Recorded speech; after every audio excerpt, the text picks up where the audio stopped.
Great action in Week 8 of the FF League. Two heavyweights go at it as Street Finest took on Outlaws. X-Men took on Skywalkers. Can Chico get X-Men on the winning ways? And Brent comes back for Empire State as they take on Terror Squad. Find out this and more on the Eff-Zone.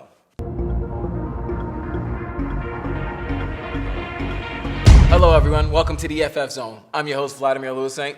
And I'm Herman Turner. Herman, was great action in Week 8 of the FF League. Great action on that Saturday, beautiful Saturday afternoon at LA Valley College Stadium. Yeah. And great matchups. The first three matchups were really good battles. You had number 1 seed Outlaws right now. They were 7-0, undefeated, as they take on last season's runner-up Street Finest. And it was great action. Tough defensive battle. Very tough. Outlaws, who's pretty much had the best offense so far this season, that they've been routing teams, couldn't get in the end zone, couldn't seem to, for some reason, their offense stalled against Street Finder's defense. The quarterback had a little stumbling point this week, so I don't think that's really much to worry about. They went into a tie. They didn't really get any point production this week. And that's shocking. I mean, with those two, you have Marquise Powell, one of the best wide receivers in the season. The league. And you also have Ronald Jean, who's been playing in an MVP type level all season long. But Street Finest defense, and I don't know, maybe because they weren't, like I've been saying all season, maybe last year's championship, almost they won the title, but they got to the finals. That confidence helped them go into this season because they play great defense. They stopped Marquise, they limit him, and they did a good job of stopping that draw play that Outlaw's been killing everybody all season with Ronnie. I noticed that, but it was a problem in the formation set. I don't know if the quarterback maybe, was a little disarrayed or what happened this week. The other team also didn't score, so we must have to take our hats off to Outlaws defense. The defense is still strong. They've been one of the top defenses all season. And they did that. But it was a good. You don't be surprised if we see both teams in the playoffs, but very shocking that neither team can produce offenses. Neither offenses could produce any points. They have some, great players. Like I said, Ronald Jean, Marquise Powell, Sammy for Street Finest. They didn't have Brian this week. There was no Brian, but they still had other players there. Swift, Tyree. Nobody was able to produce.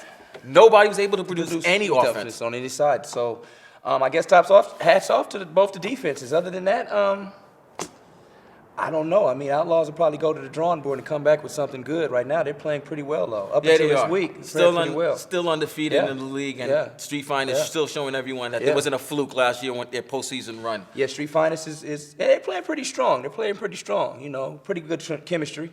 I don't know what's going to happen throughout the season, but there's only 4 more weeks left in the season right now. They're still going to make the playoffs, both teams, easy. I think Outlaws probably 2 games away from clinching the playoff spot. But do you think if they do meet in the postseason, who do you think will win? Because obviously we saw in the first battle it was 0-0. So, it's a coin flip now. So if they meet again. Got a pretty good defense against the top offenses, and Street Finest's offense is real strong when it's going. But at the end of the day, I just think we're going to have a good ball game, though. Yeah. I think we're going to have a good ball game. 0-0. If they meet again, I think it'll be a better offensive game, but it'll still be a great game. Yes. Outlaws 7-0-1. Street Finest 5-2-1. Game 2 of Week 8 was the X-Men versus Skywalkers. And what seems to be a theme for Skywalkers this year is lack of men in your team. Nobody's there. Not enough men on the team. 1 week they won. Week 2 they beat Street Finest when they had 8 players. The following week they lost to Reservoir Dogs when they had 7 players. And then this week they went against a determined X-Men team. A team that's really disappointed after last week's performance against Outlaws when, let's face it, it was Chico played bad, threw 2 pick sixes. Outlaws shut him out. And they were determined, this X-Men team, to show everybody that they're a quality team. And against an undermanned Skywalker's team, Chico did his thing. He got the ball to the receivers. The receivers made play. Their defense, which has been playing very well all season, did a fantastic job, and they shut out Skywalker's 20-0. Pretty good ball game. Chico played pretty well. after not having some good performances in previous weeks. I know he had some injuries though, so Yeah, he doesn't want to, tell anybody about that. But yeah, that's part of the game, and he just toughs it out. He's a player, so he played through it. But at the end of the day, I think this is a good motivational win for Chico and his squad, because with a win, even if it was a short man team, that's always good going into the weeks getting close to the playoffs. So I can't be nothing but a positive. But underman or not, played very well. His arm was a little lively. Everything was going well for him. You can't take the win away from the X-Men. They played well. They played well a lot during the season. A couple of key mistakes here and there, that cost them. But they've beaten Skywalkers before. They beat Skywalkers last season. When Skywalkers was one of the undefeated teams in last year. So this is not the first time they've beaten Skywalkers. And City did show up at the second half. Little tardy, but City showed up the second half, so it evened out the game. Yeah. And with Chico's arm being lively, you can't leave out the facts of I still think it was a good motivational win. And X-Men were missing some key players also. Their defensive standout, Christian Wise, was not there also. So it happens. It's football. Football. Players miss injuries or whatever prior commitments. It happens in the EFF league. That's why you still got to come out there and play, because anything can happen. Anything can happen, man. It's a strong league, and on Saturdays, man, and we got that good feel, man. Somebody could be running faster than the other person just on a certain day, and if you don't have enough people or enough things going on, we've already seen Terror Squad go down, and these top teams go down to lower teams, be it lack of men or be it the chemistry for that day. So this is football. This is football, and this is just what it is. So, like I said, my hat's off again to Chico and his squad for a very good win this week. X-Men did play very well. They looked very focused. Don't know if it was the practices that they had during the week, but they were committed. They had a commitment, and they stuck to it. They stuck to their game plan, and they won. And for Skywalker's a bad loss, especially for Hollywood Hannibal. Yeah. Hannibal's been having a great season. He's had a great season all year. He has. MVP type, another candidate for the MVP this season. And but wasn't able to make plays. They were missing some of their key weapons, and we can't take away that anything away from that. They were missing X. They were missing T.Y's. T. Lou. So it's it was a tough. Yeah, it's part of the game. Part of the game. But who was there didn't perform, and they lost 20-0. X-Men now 3-4-1. Skywalkers 6-2. Game 3 of Week 8 was between the defending champs, the 5-time defending champs, Terror Squad, versus Empire State. Now, Empire State lost in Week 7 to Skywalkers when they were playing also undermanned. Yes. And they were without their star player, Brent Wise, who came to the field, wanted to perform, but under doctor's orders and really the care of the league and the league's executive. For the better interest of Brent. For the better interest of Brent and the team. Yeah. They held him out for cautionary reasons, and it was the right move to do. Could they have used them against Skywalkers? Yes, because they lost a tough battle, 25-19. But nonetheless, they came into this week's battle against Terror Squad. Terror Squad, they won last week against Reservoir Dogs. It seemed like Tuesday finally was getting to become the Tuesday where we known, because he struggled a lot during the season. But in this Week 8 battle against Empire State, I don't know what it is about this team. I mean, they're the 5-time champs. We all know they could turn on the switch at any given moment. But right now, they're playing bad. They're inconsistent. Yeah, I mean, when you're 5-time champs, I sometimes just question the motivation. I question that all season long. Motivation. I think sometimes once you start questioning the motivation, it's just like a car. One thing goes wrong. If you don't tend to it, another thing starts to go wrong, and then another thing starts to go wrong. And then after a while, the whole car is kind of not running. You're stuck somewhere, and you need to be towed away. But, okay, so are you just saying the car is old? Like, I said this early in the season, and people got all drakey about it, got on their feelings. I say they're a little long in the tooth. Those plays that they've done these past 6 seasons when they've gone to the championship game and they've won the last 5, those plays, sometimes there's a lot of luck in winning, and especially in a dynastic run that they've had. You need some lucky plays, and those plays aren't happening right now in the regular season. I still think they'll make the postseason, but their quarterback play, which has always been their key, that and their wide receiving core, right now Tuesday's not playing like the Tuesday we've known. He's not playing like that Super Bowl, the EFFL Bowl MVP. Like I was saying, I just think that car might need a new destination to go. Something they have to find from within. Are you trying to say we got to put Yeller, out to pasture? There's only so long a jalopy can go, man. Team is too talented, in my opinion. I think so too. It's called Team Dwight Howard. I don't know. The team is too talented, for it really not to be moving the way it's supposed to be moving right now. But as history has told us about Terror Squad, well, it speaks for itself. So yeah, they're the 5-time champions. Can't leave that out. And I think they'll figure this problem out. They got 4 weeks left in the regular season to figure it out. I still think they'll be a force. And listen, they're still the kings you're still the king until you're dethroned. I think they'll figure something out. All right, but Empire State, on the other hand, they were struggling for the past couple of weeks. But I think last week's performance against Skywalker's undermanned, where it's the leadership of Tracy Dukes and Smitty. Proved to be a lot. And I think, again, this week that went because they played well, and you saw the play that Brent did. They got it to him on a screen, and he took it to the house. And the playmaker that he is helps that team tremendously, and they're a different team when he's on the field. I think so. I agree with you on that one, Vladimir. I agree with you wholeheartedly. But I think the play and the chemistry with Empire State, that's a major thing. They break down at any given time, as we've seen in history with that team. This was a good win, though, this week. Can't leave out this was a good win for Empire State, and this is a very good motivational win, getting close to the playoffs. Will they keep it together? Will they stay strong? Time will tell. Empire State now 4-4. Terror Squad 4-3-1.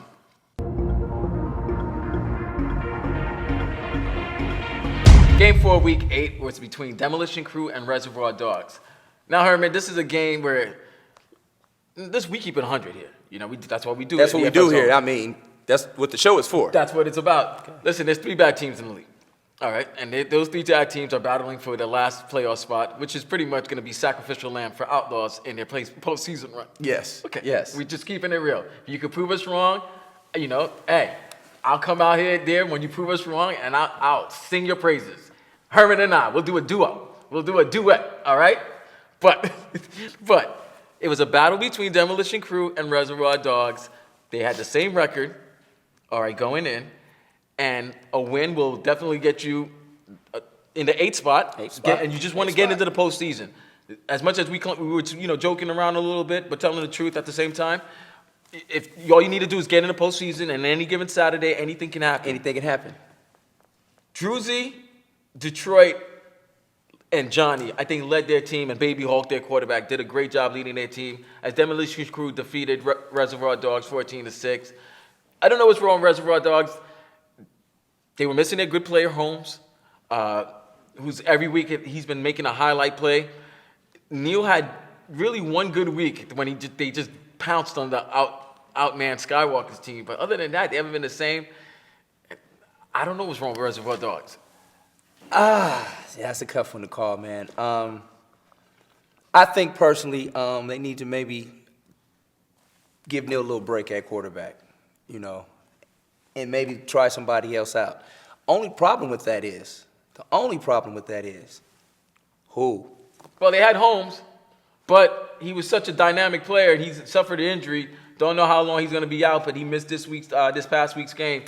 Number 4, he makes great plays. He plays a great defense. He's a great receiver, and he's also he's very mobile as a quarterback, and he can make throws. So when Neil suffered a hamstring injury a couple of weeks ago, he came in and played strong. He played strong, but he wasn't there. Mandel left.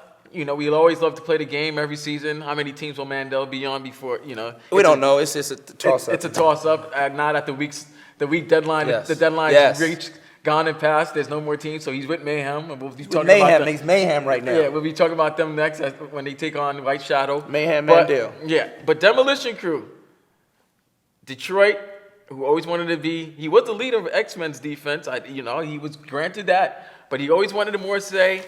Sometimes not always good. The other side is not always greener. It's not. I don't know. It's a hard call. He left Chico's team, and now he's over here playing D with Druzy. And they're doing a good job. It's doing a good job. I just think it's going to take some time for a true mesh. And I think I don't really want to say as far as sacrificing the season, sacrificing the time, but I think you have to pay your dues. And coming from another program to another program, changing systems in anything from the top to the top, sometimes you have to start over. And I think in this case, the defense physically looks good to me on paper. Right. Everybody is good individually. I just don't think they're meshing. What, offensively? And I think it's a great point you just mentioned there, because it was a transaction that was done midway through the season. There's 4 more weeks left. Do you see maybe that they can, get some unity, form, get some chemistry and become a factor later on in the season and in the postseason if they make it? Once again, it's back to any given Saturday. Chico's league is a strong league. 4 games left, you get 4 wins, 4 quick victories.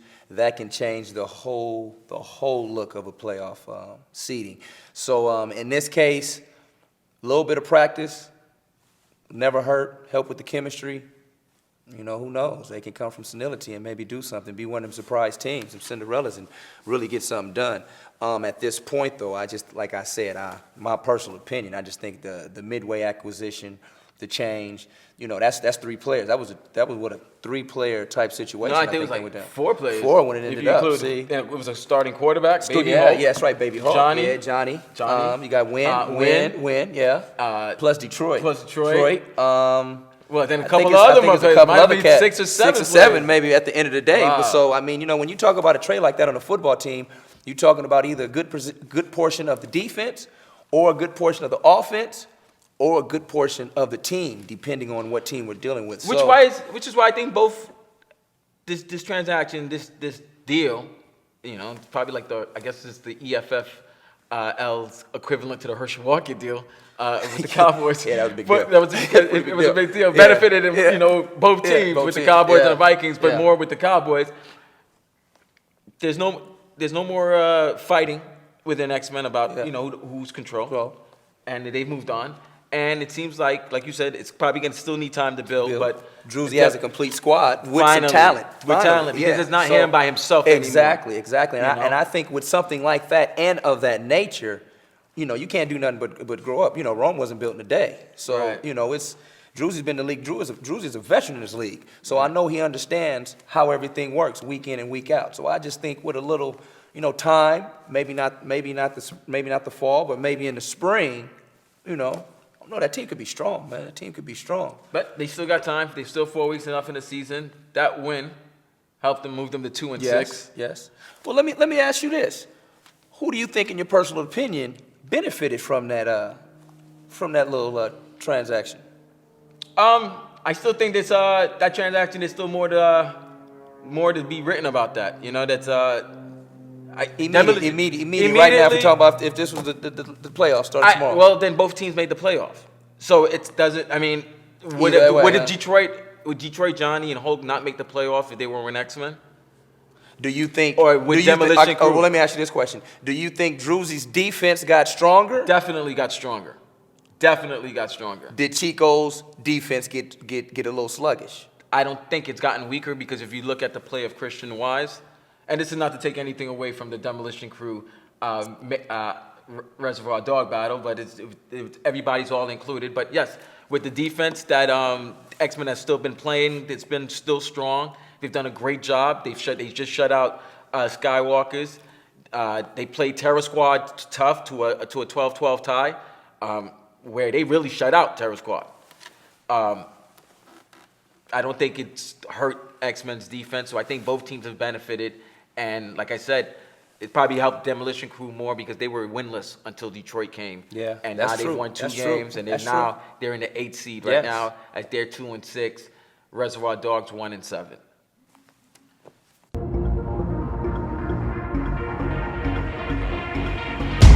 And the final game of Week 8 was between White Shadow and Mayhem. I personally think White Shadow is one of the most efficient teams in the league. I know from a personal friend of ours who witnessed the team a lot, thinks they're one of the better teams that he's seen all year. And I have to admit, when you see them week in and week out, Their offense flows, obviously, with another MVP candidate, a guy who's really making a run at MVP, Evan. Evan is unbelievable. Yeah. All right. Mr. West, the ponytail assassin, as I call him. Yes. They want to call him Mr. West Walker. No, I don't see any. I've not seen down, anybody stop him. Hands down. It's hard to limit him. Hands down. And their quarterback play is more consistent this season than I've seen it over the years. Schultz has played great. Give Love credit. Played very well on Saturday with a touchdown. Got 2 sacks. And then, of course, number 8, our boy Matt. We call him Baby Gronk. I think with Evan there, you have number 15, and you have Matt. When Evan's there, it gives Matt and Kegshaw, number 15, it gives them advantages on the outside where they can use their talents and their height advantage. And they did that a lot against Mayhem. Mayhem gave a quality effort, but the White Shadow was just too much for them. Just too much for them on Saturday. Too much. I mean, Schultz and Evan, man, the tandem is just, sometimes it's not even fair, because once they get that clicking, man, everything else opens up. You know what I'm saying? And then you also got to remember that Evan also has a run game out the backfield. That's what I'm. Which is just. That's what I was saying. It's a weapon that's. He catches the ball. Like if this was a fantasy league, he would be like number 1 in fantasy. Because if it was a fantasy PPR league, because not only does he catch, but the yards after the catch. After the catch. The yaks that he gets. It's. I've seen. I go to some games sometimes and he creates yards. Man, I'm watching him going maybe lateral and then he creates something, uses a blocker. I mean, it's incredible what the guy does. Hands down to Evan. It makes Schultz's job very easy. Makes everybody else's job easy because the defense has to key in on Evan. And then you have to key in on Evan. And then you key in on Evan. You give one-on-one with Matt, who uses. I mean, people seem to forget he's a very athletic guy. Don't let the height fool you. Yes. He can run and he knows how to position his body. Yes. And number 15, who's been playing lights out, Kegshaw. I give him credit, man. Playing great defense, makes plays on the offense. A veteran of this league, and he's showing why being a veteran in this league, knowing how to make plays in key situations. Yeah. So gotta give Raja credit, man. He's got a little good team there. Yeah, he got a nice little team over there. I kind of like their look this year. Tighten up on defense just a little bit. Just a little bit? Just a little bit. They tighten up on defense. And I know they have some other bigger guys that haven't been coming out week in, week out. I think once they get closer to the playoffs and everything starts clicking and these guys start showing up, I don't know, man. I think they can make it go for it. Yeah, they can make it go for it. They can. I think that's a good team to look out for. Mayhem on the other end. One of those 3 teams I guess we talked about earlier. They got some nice uniforms, man. That green, that white. But it looked pretty tight on that, right? Looks pretty tight. The cold part about it is, with the uniform, they also have some talent over there. Hey, now, their quarterback, like I like to call baby Cam Newton, he makes plays. I think sometimes he doesn't see his receivers enough because he looks at one way and just decides to tuck the ball and run. But they do have some talent. Number 5, Ruiz. Who I give Ruiz credit. Always comes out and plays his ass out. Yes. Every single week. Yes. They got ballers out there. 215 pause. Their captain always plays his ass out. They got a pretty solid line too. The line is pretty solid. Very good. I just think once they understand the talent level of the EFFL league, they can come to grips with what they need to do and how they need to approach it. Because at the end of the day, you bring it or you don't bring it. Exactly. You bring it or you don't bring it. So I think once they get a feel for the league after a couple of more weeks, playoffs. I don't know. That's questionable. That's up to them. What they gonna dig down deep in, what they gonna get out of if they can extract any playoffs out of that. But next year, I think with a little bit of understanding, studying of this league, right? Who knows? All right, real quick then. Now that Demolition Crew's now in the 8th spot at 2-6, and Reservoir Dogs and Mayhem are 1-7. That means they're only 1 game out. We still have 4 weeks left in the season. Yes. Which one of those 3 teams you think could get the last seed? I like Reservoir Dogs. Wow, really? So you're going with Neil, DJ, Exodus, Holmes? If Holmes shows up, I think they can figure something out. If Holmes shows up, I think they can figure something out. I truly believe if they rotate series, Neal, Holmes, Neal, Holmes. Obviously, when Holmes is not over there, Neal's targets that he has to throw to is a little bit better, I think, than Holmes.